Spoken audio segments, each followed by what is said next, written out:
Deal with him right now. Isn't he your biggest client? Felt so distant. Sorry, Daddy. Shit, way too serious. Whatever, who gives a shit?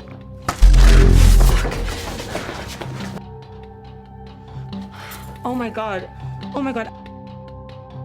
Halo kawan setia MFK, kembali lagi bersama gua di MFK Movie. Oke, kali ini MFK mau menceritakan alur film tentang seorang wanita muda yang tengah menenangkan diri di kabin terpencil, yang awal tujuannya sebagai pelarian malah menjadi teror dari sosok bertopeng. Apakah dia selamat? Dan siapakah sosok bertopeng ini? Oke lah, daripada penasaran, mending langsung aja ke alur ceritanya. Dan seperti biasa, jika kalian suka videonya, silahkan like and subscribe biar gak ketinggalan alur film lainnya dari MFK.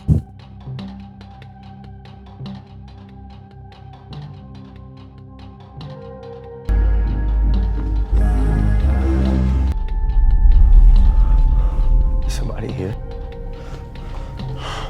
Lauren, lock the fucking door!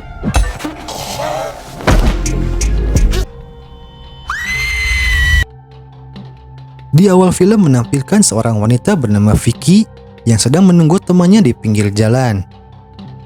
Tak lama temannya yang bernama Stacy datang menjemputnya. Di sana Vicky bertujuan untuk pergi ke sebuah kabin terpencil milik temannya untuk menenangkan diri setelah kandasnya percintaannya. Karena Stacy yang merasa bertanggung jawab atas kandasnya percintaan Vicky, ia menawarkan sebuah solusi untuk ikut jasa live streaming dewasa agar bisa melupakan mantannya dan mendapatkan penghasilan tambahan. Awalnya Vicky ragu, namun setelah berpikir ia setuju untuk mencobanya. Tak lama mereka sampai di kabin. Lalu temannya memberikan beberapa kontak telepon bila Vicky membutuhkan bantuan sebelum ia meninggalkan Vicky di kabin. Di hari pertama, Vicky tampak menikmati kesendiriannya sambil menonton TV. Namun tiba-tiba listrik mati mendadak.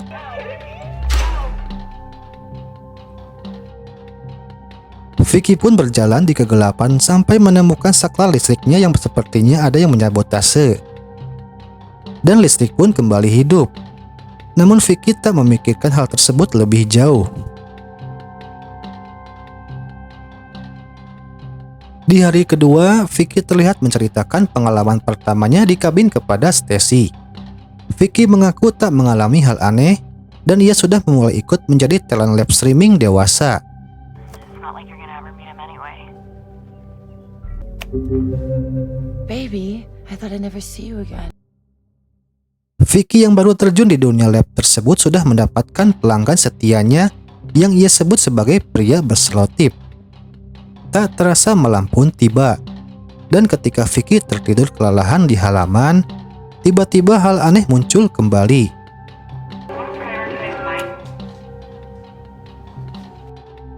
Tiba-tiba TV nyala sendiri. Vicky mulai merasakan ada sosok yang masuk ke dalam kabin. Dan benar saja, ada sosok hitam terlihat di atap kabin tanpa Vicky sadari. Di hari ketiganya, Vicky mengeluh soal jaringan wifi-nya mati. Tak lama tukang servis datang. Setelah diperiksa, penyebabnya itu kabel wifi-nya terputus. Lantas Vicky merasa janggal dan berpikir ada seseorang yang sengaja melakukannya. Namun si tukang servis itu menyangkalnya karena mana mungkin ada yang sengaja di tempat terpencil ini. Terlihat juga sikap tukang servis ini yang genit terhadap Vicky. So, you want anything else? Wanna get that fixed? Setelahnya Vicky beraksi kembali di dunia streaming. Vicky! Well, I gotta tell you, to be honest with you, I mean, this whole isolation.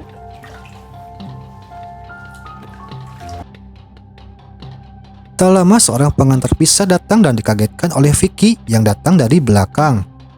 Karena merasa kebelat, ia minta izin kepada Vicky buat numpang kencing di kabin. Dan saat itu terlihat jelas sosok bayangan lewat di sampingnya. Lantas pria pizza itu mengingat dan menceritakan bahwa kabin ini diyakini bekas tempat pembunuhan berantai beberapa tahun yang lalu. Namun Vicky tak langsung percaya, namun sedikit terbawa suasana. dan setelahnya pria pizza itu pergi. Namun saat di perjalanan, tak jauh dari kabin, ia melihat bangkai rusa tergeletak di tengah jalan. Tak lama ia diserang oleh sosok misterius dengan ciri khas senjata linggis.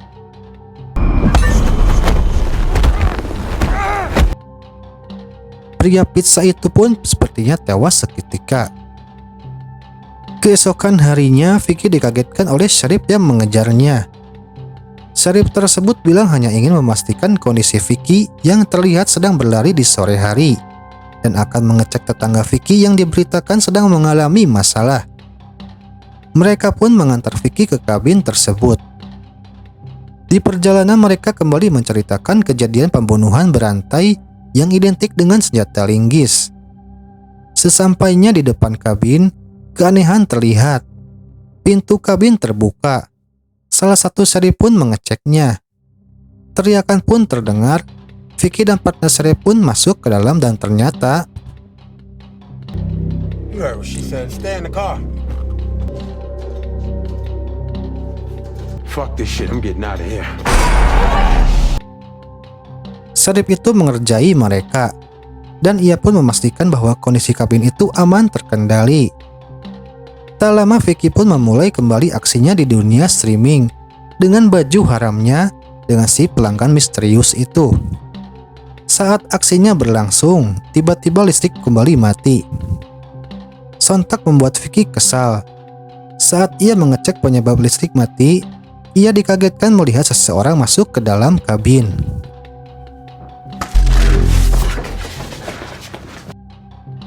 Vicky pun ketakutan dan segera menelpon Sheriff. Namun saat ia menunggu, ia dihampiri seseorang tersebut. Hey,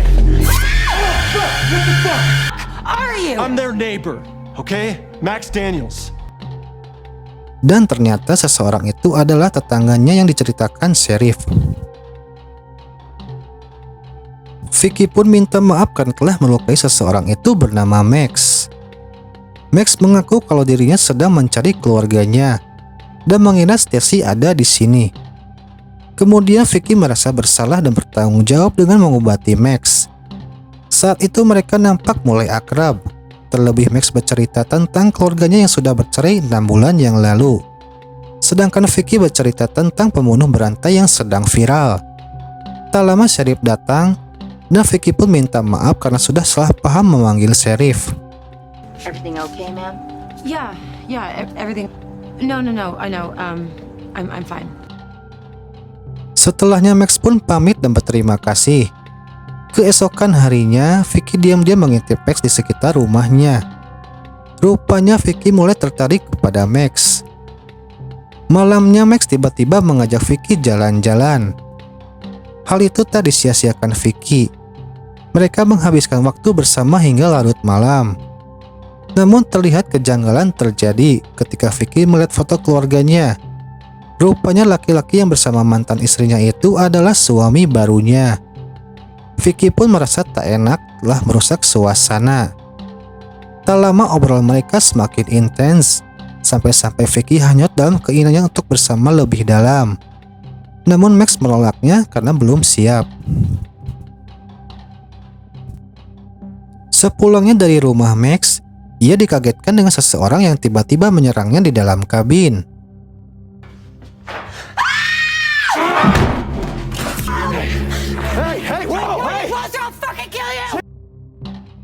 Untungnya Vicky masih selamat dan ternyata laki-laki itu bernama Jack, mengaku sepupunya Stacy.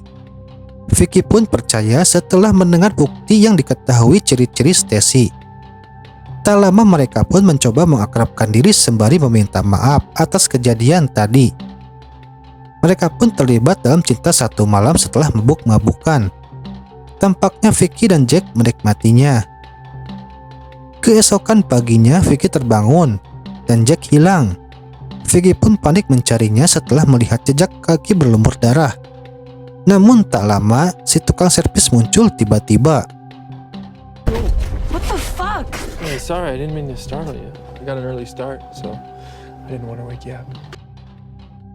Rupanya jejak itu bekas si tukang servis dan mengaku sudah memindahkan bangkai rusa di jalan.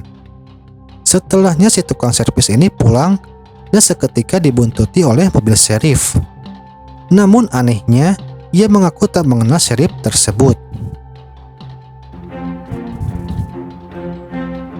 You're not Sheriff Rogers.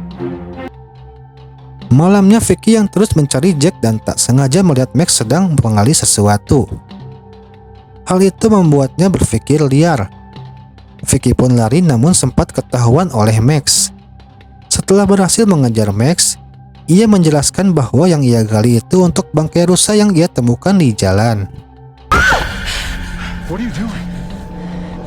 Odor of a decomposing carcass tends to attract.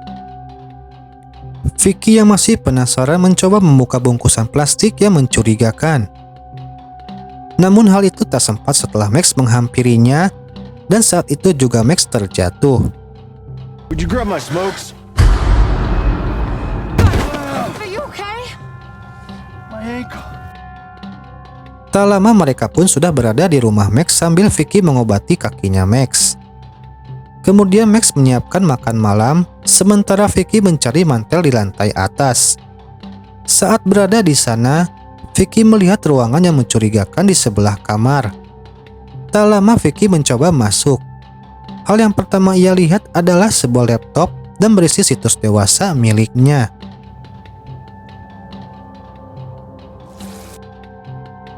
Hal itu membuatnya berpikir bahwa Max ini adalah si pria pelanggannya yang aneh dengan memakai selotip. Dan benar saja, selotipnya pun ia temukan. Dan fakta sebenarnya, Max yang asli sudah hilang bersama keluarganya setelah Vicky melihat foto-fotonya. Kini Vicky sudah tahu yang sebenarnya, dan kini ia terjebak dalam situasi yang berbahaya. Dan benar saja, ketika makan tiba, Vicky merasa pusing dan membuat dirinya pingsan. Sepertinya Max sengaja melakukannya. Stuff like that.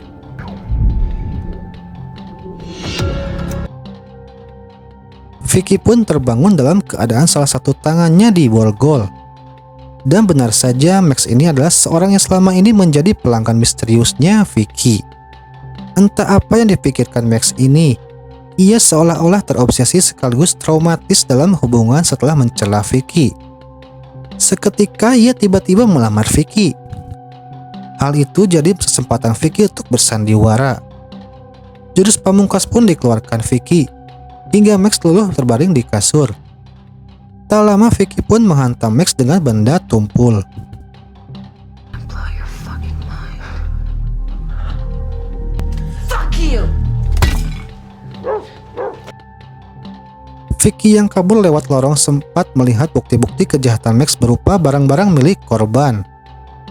Tak lama Max terbangun dan mengejarnya. Untungnya ia berhasil kabur menggunakan ATV. Setelahnya Vicky bertemu Jack dan memberitahu jika ada seseorang yang akan membunuhnya. Jack pun membantunya dan menyuruh Vicky masuk ke kabin. Tak lama Jack pun diserang Max hingga membuat dirinya pingsan.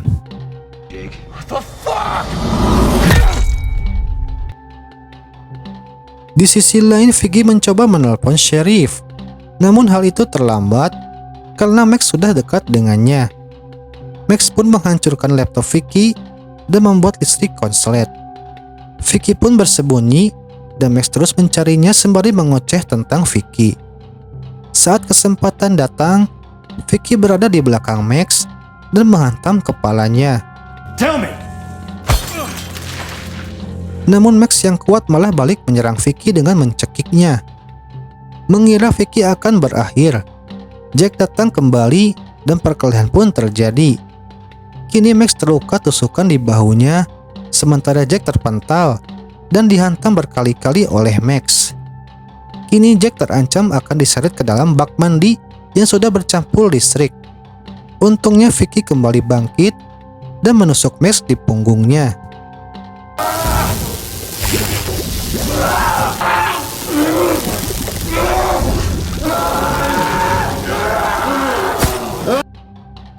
Hingga akhirnya Max didorong oleh Vicky sampai terjatuh ke dalam bak mandi sampai hangus terbakar listrik. Dan akhirnya Vicky dan Jack pun selamat. Disitulah scene terakhir sampai suara sirine Sheriff datang. Oke, untuk cerita kali ini sampai di sini. Dan sampai jumpa lagi di cerita yang lainnya dari MFK.